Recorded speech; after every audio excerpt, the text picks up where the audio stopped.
Bismillahirrahmanirrahim. Qala al-musannifu rahimahu ta'ala wa nafa'ana wa iyyakum ulumahu wa nas'alullahi min barakatihi ulumihi wa bai'u syai'in mausufin fi dhimmati fajaizun wa bai'u 'ainin ghaibatin lam tusyahad fala yajuzu. Kita akan lanjutkan mengenai jual beli. Kita cari dalilnya di Quran seperti apa. Di Quran itu dalilnya jual beli itu pakai ini. Wa ahallallahu al-bai'a wa harrama riba. Wa ahallallahu al-bai'a wa harrama riba. Wa ahallallahu al-bai'a wa harrama riba. Ini hadis ayat. Perintah Allah yang menunjukkan,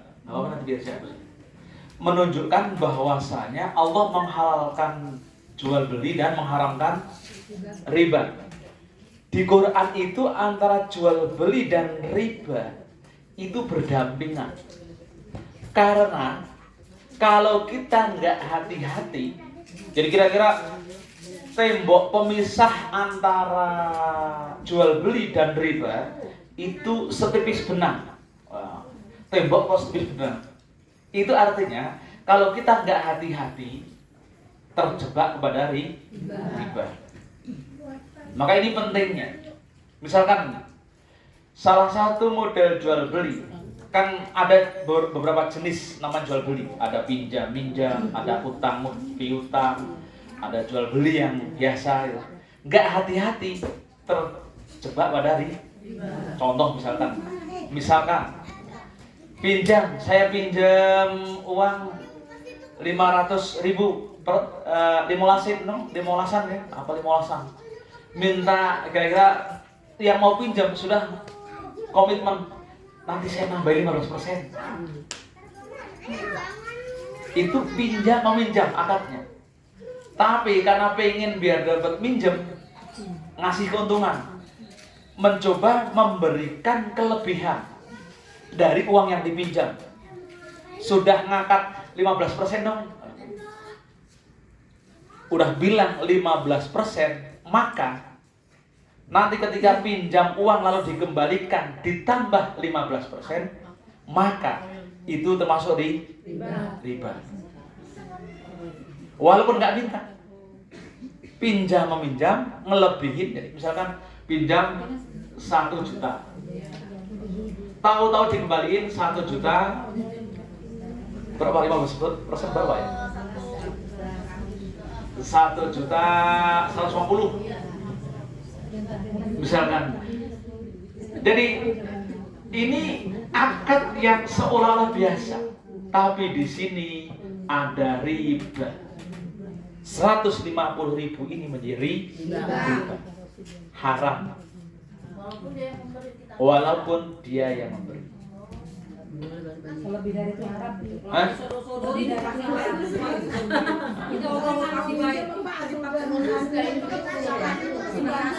Ya, pokoknya itu kelebihan itu disebut riba. Nggak boleh.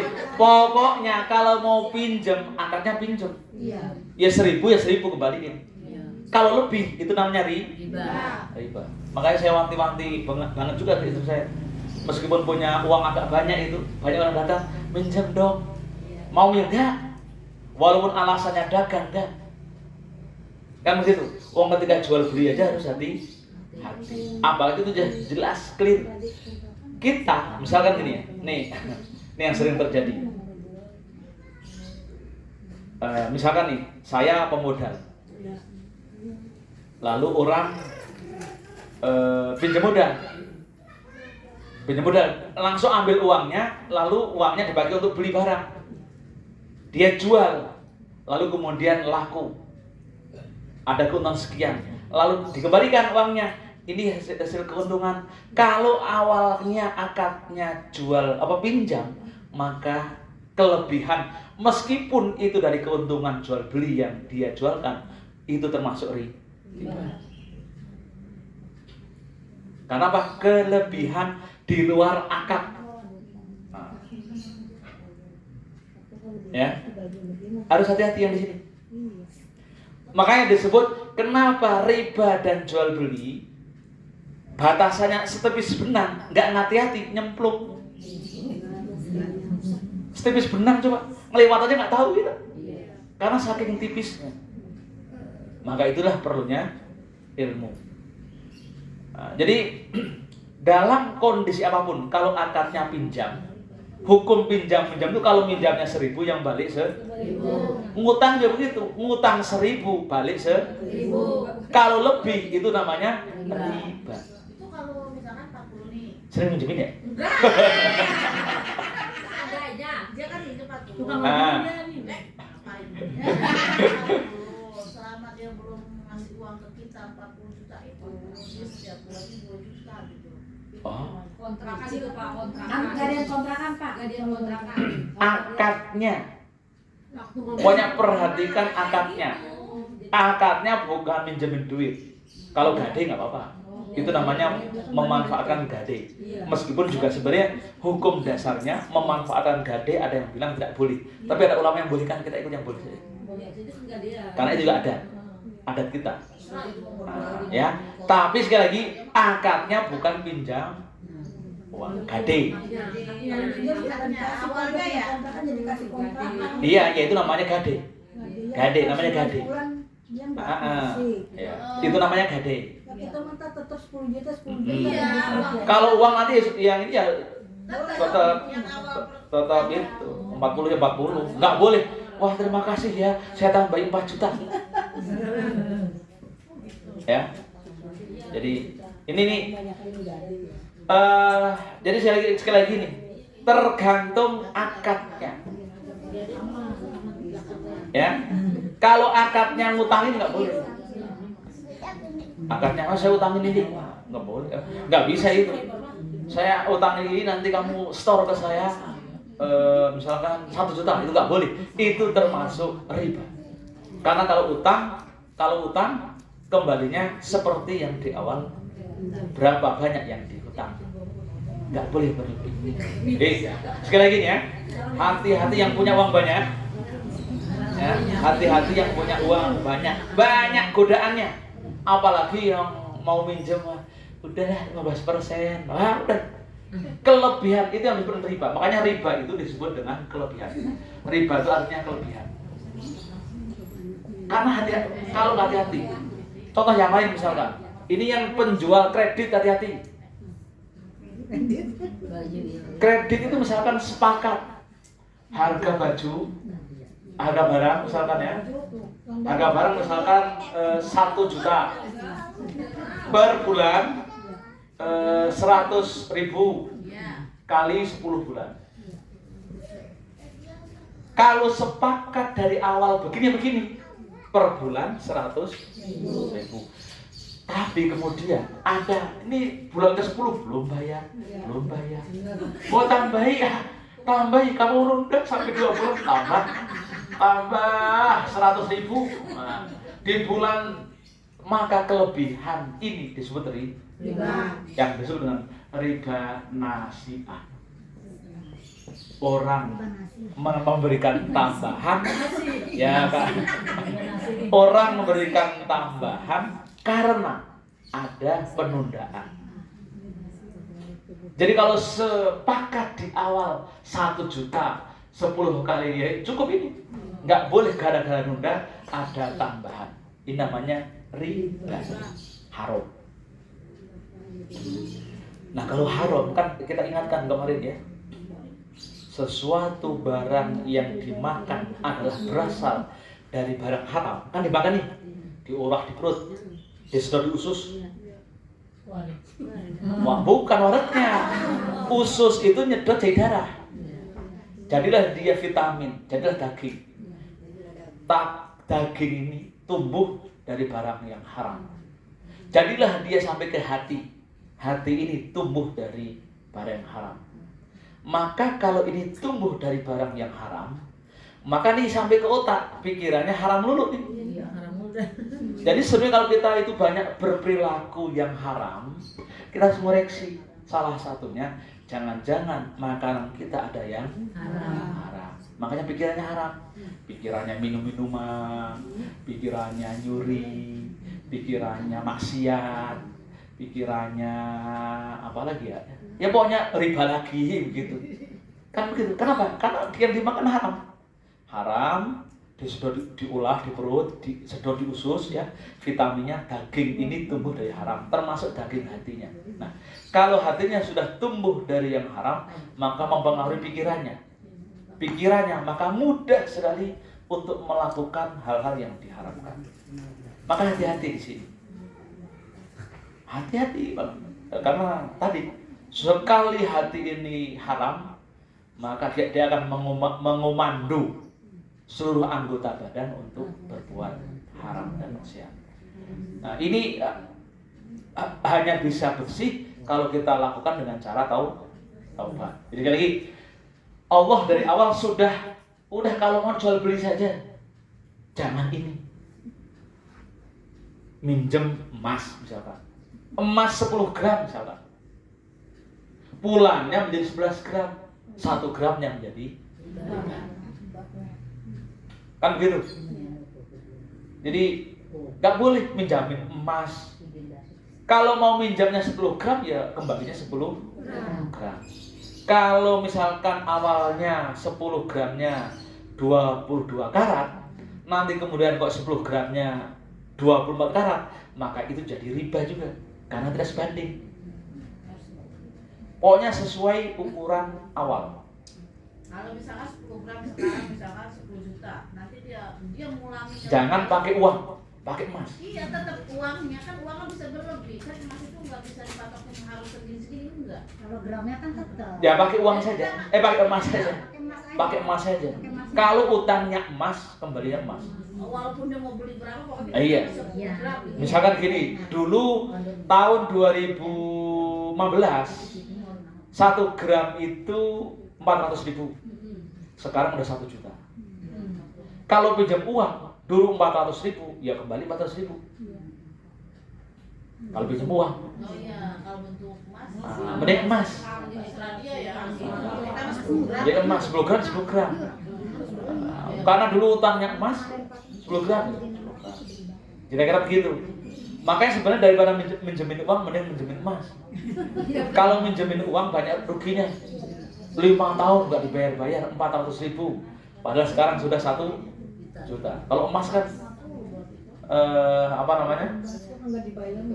selama dulu 10 gram, sekarang yang betul 10 gram. Jangan sampai dihitung. Saya kan dulu minjemnya cuman kalau dihitung misalkan 10 gram hanya 5 juta misalkan. Sekarang ngasih 5 juta. Sorry lah ya. Kan begitu. Emasnya 10 gram dulu harganya memang 5 juta, sekarang 10 gram udah 10 juta. Kan begitu. Jadi emas itu menjadi penting. Maka yang penting biar tidak riba, maka lebih baik jual beli. Kalau mau nyari untung, pakai jual beli. Tapi jual beli juga harus hati-hati. Misalnya begini, ini kasus yang jualan, kalau saya kan sering mendengar transaksi dengan istri saya. Orang datang, lalu ngambil uang, lalu dibelikan barang, lalu berbagi keuntungan. Itu bahaya. Itu apa namanya, haram karena dia minjem uang nanti dilebihkan. Nah, yang paling aman adalah ini niat jualin ya. Beli apa? Mesin cuci. Telepon kan mesin cuci, kirimkan ke ini. Nanti dia yang jual mesin cuci. Jadi saya jual dengan harga mesin cuci. Misalnya mesin cuci harganya 1 juta. Saya jual harga juta. Jadi silahkan kamu menjual dengan harga 1 juta. Jadi saya statusnya adalah menjual mesin cuci. Tapi kalau misalkan ini kasih uang, kamu cari sendiri, nanti berbagi ini ya, itu menjadi riba kelebihan. Karena dianggap minjemin uang, kembalinya berlebih. Paham istri? Nah, jadi di awal transaksinya jualin atau patungan modal. Nah, beda lagi kalau patungan modal. Ya, patungan modal. Oke, sampean modal, saya menjual. Bagiannya 50-50. Nah, boleh. Akadnya adalah patungan modal. Kamu memodal, saya menjual, nanti baik boleh. Tapi kalau niatnya pinjam uang, nah, lalu saya belikan mesin cuci, lalu saya jual, lalu karena ada untung saya kasih kelebihan, maka kelebihan itu jadi riba. Jadi di situ perlu hati-hatinya. Ya paham ya? Maka membedakan antara riba dan jual beli itu harus jeli. Nah, kita nggak hati-hati, kepleset dikit langsung jatuh ke riba. Ini juga yang punya warung misalkan gitu ya, ngutang, nyatat utang, dihitung, ini sudah 1 tahun nggak dibayar, lebihin. Nah, lebihnya dari harga itu menjadi riba.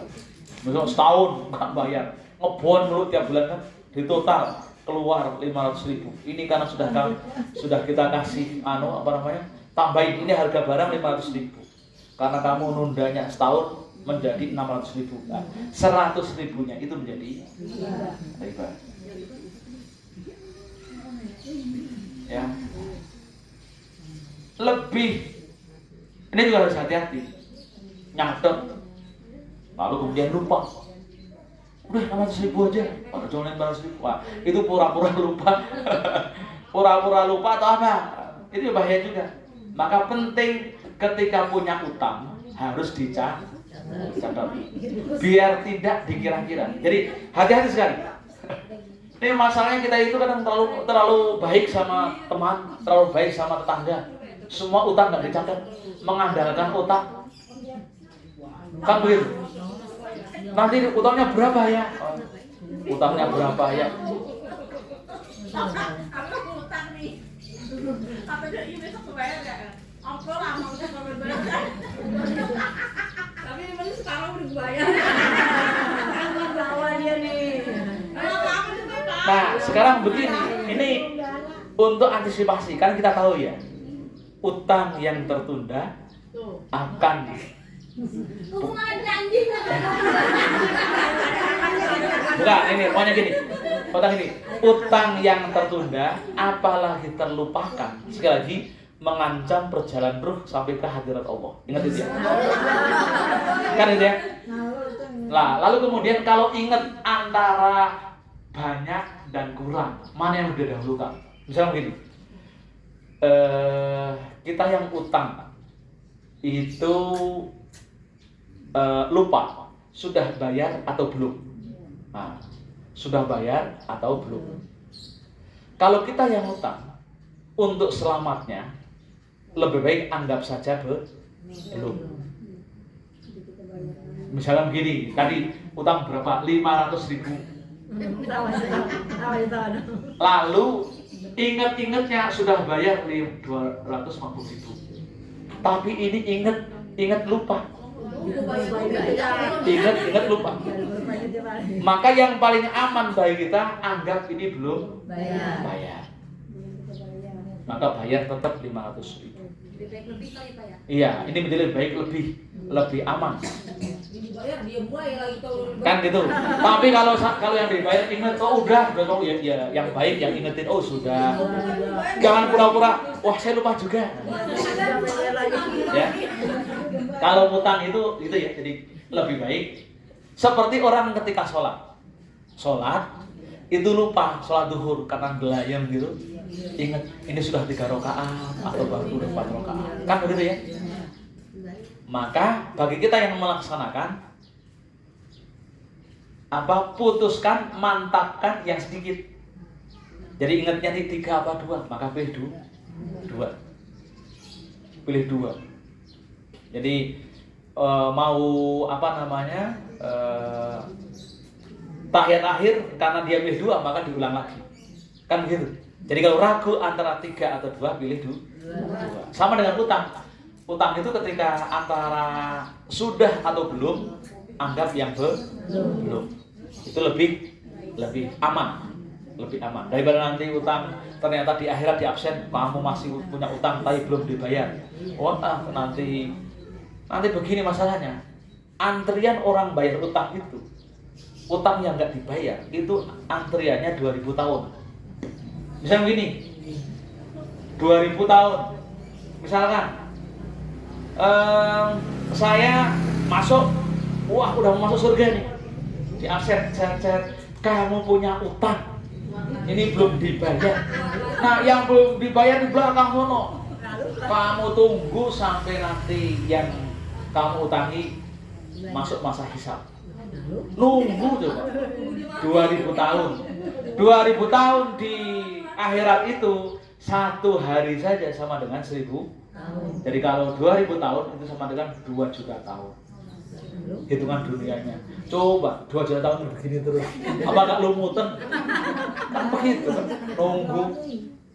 Ya, makanya kalau punya tanggungan jangan sampai ya. Bayarin.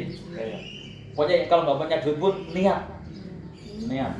Punya 10.000 bayar 10.000 meskipun utangnya 1 juta misalnya. Kelihatan niatnya begitu. Kelihatan niatnya. Nanti dikumpulin setelah 100, wah iman. Ya. Ini satu, sekali gini nih. Jadi pilihan antara jual beli atau riba, pindah ke jual beli. Kalau mau nyari untung, misalnya begini. Memang keuntungan yang paling besar itu kan lewat jual beli. Keuntungan yang paling besar itu adalah jual beli. Kemarin saya ingat ya, 80% rezeki ada di perniagaan. Misalkan Anda punya uang, daripada nganggur, lebih baik dagang. Kan gitu. Akan dapat keuntungan lebih cepat dan berkah. Kan begitu.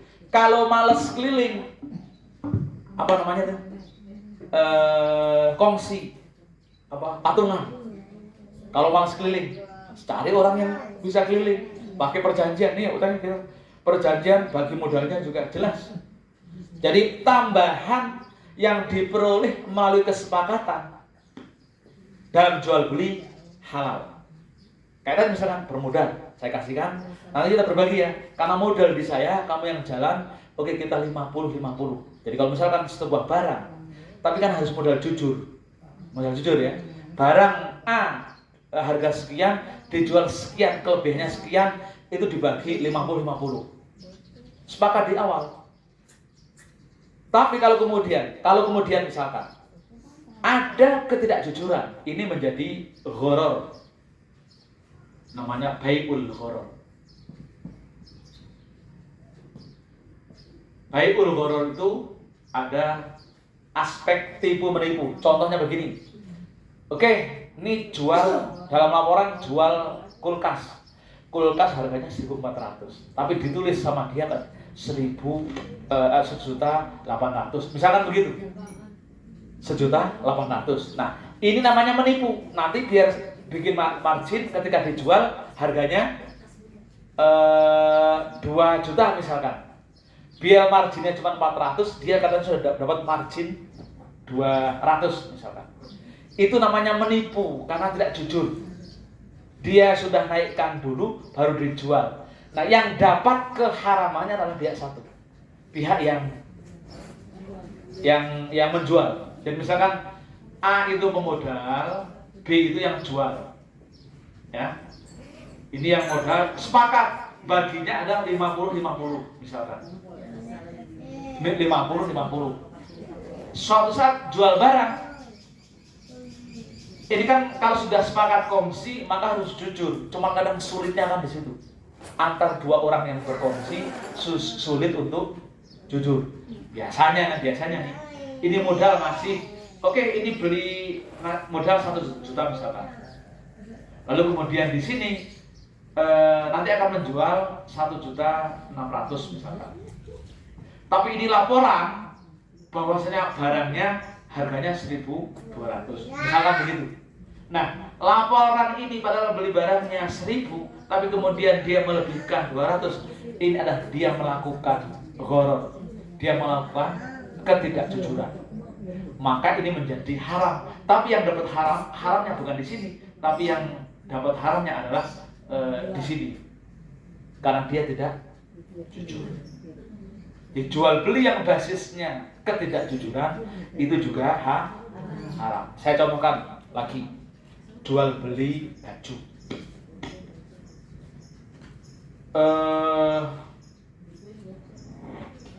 Tahu baju itu ada cacatnya, lalu dijual. Ini baju ini bagus, keren. Harganya setara dengan barang yang dijual tanpa cacat misalkan. Itu namanya jual beli tanpa kejujuran, haram. Karena jual beli tidak jujur. Sama dengan orang jual beli. Makanya harus hati-hati. Sekali lagi harus hati-hati.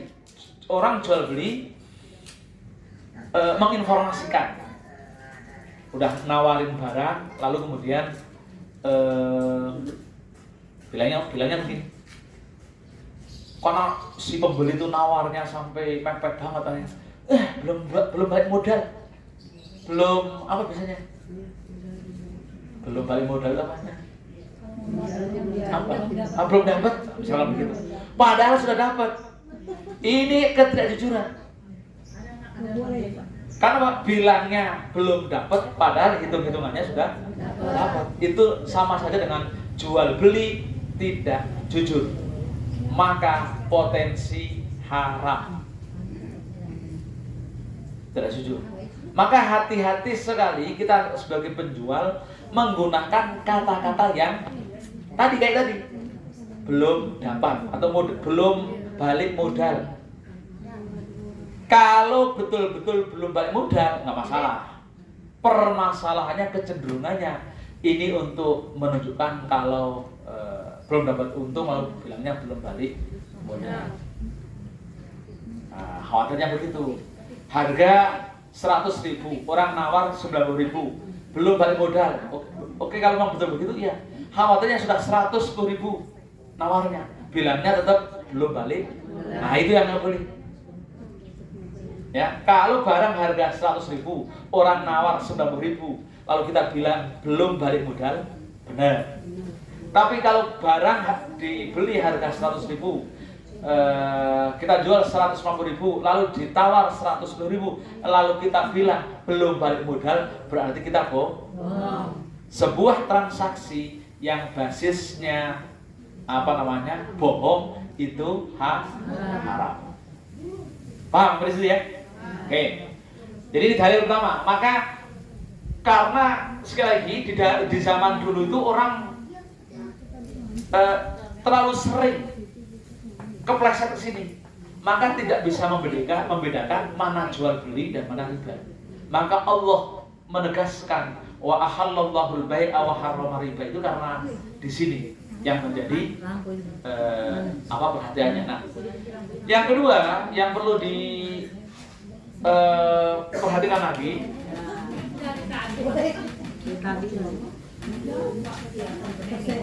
jadi ada hadis innal bai'a antarodin. Innal bai'a antarodin. Ini hadis. Rasul pernah bersabda bahwasanya jual beli itu harus basisnya sukarela, antarodin. Jual beli basisnya adalah sukarela. Pertanyaannya kemudian, kan termasuk di dalam bagian dari jual beli adalah begini, pinjemin saya uang dong, nanti saya kasih 15%. 15% itu kan kerelaan si peminjam, ya, memberikan kelebihan 15% itu kerelaan si peminjam. Apakah itu diperbolehkan apa tidak? Padahal menurut Rasul innal bai'a tarodin. Jual beli itu basisnya adalah sukarela. Nah, Kalau dalam hal jual beli, misalkan jual beli, saya jual baju ini harga 200.000 meskipun modalnya 50.000. Lalu pembeli tertarik, rela, sah. Keuntungan meskipun 2 kali lipat boleh dalam jual beli. Ya. Itu kalau dalam jual beli. Yang penting tarodin. Rela, kerelaan. Nah. Tapi kalau misalkan dalam hal pinjam meminjam, saya pinjam nanti saya lebihin 15%. Rela, ridho. Hadis ini tidak bisa dijadikan rujukan. Nabi bilang kan itu atas dasar rela, suka sama suka, nggak boleh. Kalau dalam hal pinjam meminjam, nggak boleh, meskipun karena antarodinnya peminjam itu lahirnya rela, tapi sebenarnya basisnya keterpaksaan. Kan begitu? Basisnya keterpaksaan. Nah, gitu ya. Dia rela karena terpaksa, itu nggak boleh. Dalam hal pinjam-pinjam. Nah, sekarang pertanyaan kemudian, bagaimana dengan bank?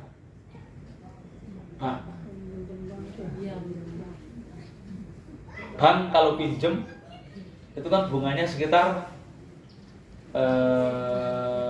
per tahun itu kadang 9%, kadang 11%, kadang paling tinggi 14% kalau bank. Pertanyaannya kemudian, haram apa enggak? Nah, di sini kemudian bunga bank ini ada 3 pendapat ulama. Pertama bilang haram,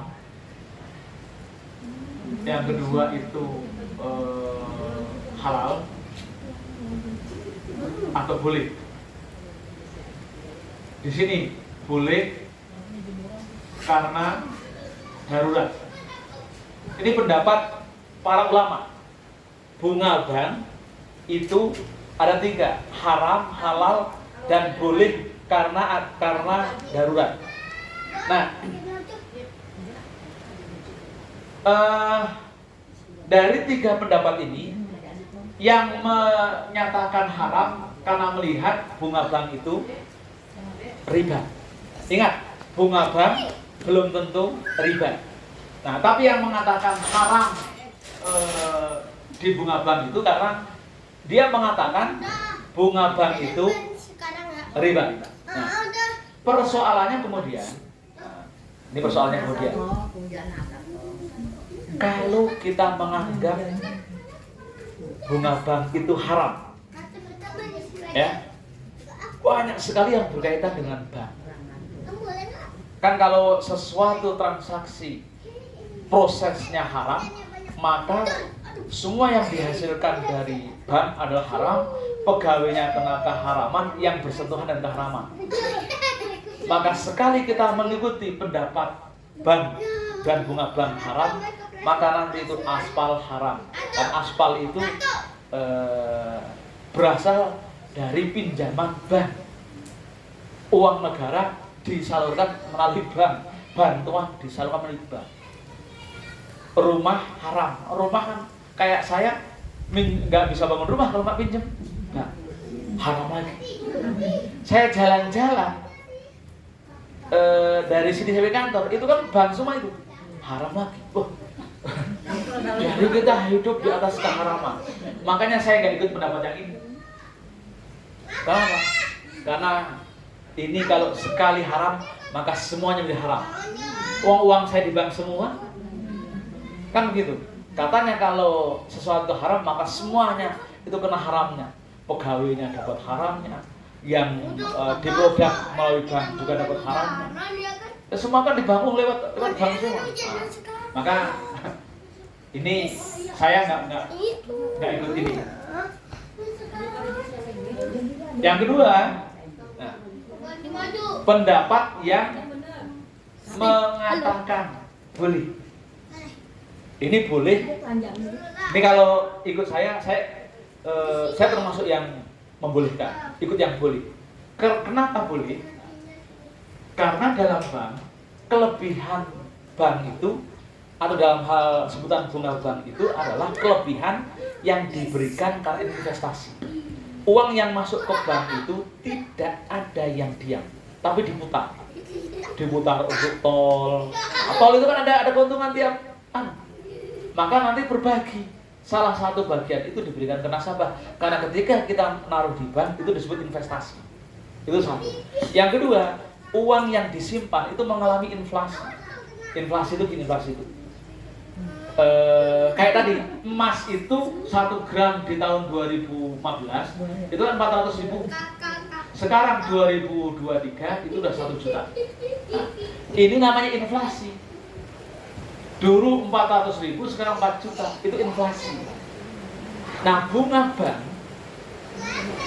ketika kita nabung lalu diberikan itu bukan riba, tapi bunga bank dari proses inflasi.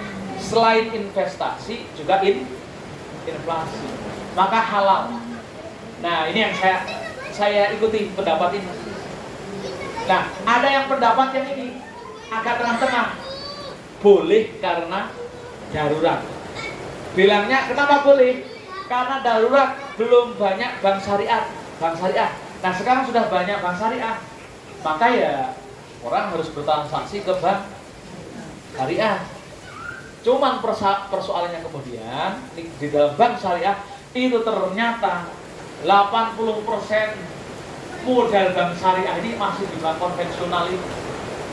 Labelnya bank syariah, tapi modalnya itu 80% sumbernya dari bank konvensional.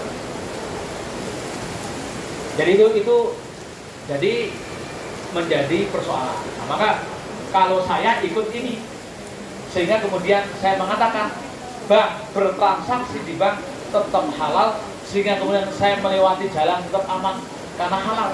Masuk ke mall aman karena mall itu mesti dibangun dari duit bank, halal. Bangun rumah halal, meskipun saya bangun rumah dari pinjam uang. Nah, ini sudah diputuskan dalam lembaga Bahsul Masail atau lembaga fatwa seperti nah, jadi itu ya pilihannya ya. Ini terserah mau milih yang mana, tapi kalau saya milih yang ini.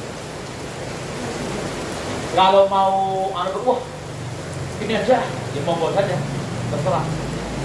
Itu pilihan itu yang menjadikan kita lebih mudah untuk hidup, mau milih pendapat yang mana. Paham sampai di situ ya? Nah, jadi di sini adalah bunga bank bukan riba.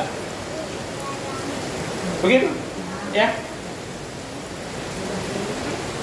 Oke, sampai di sini barangkali ada yang mau didiskusikan, monggo.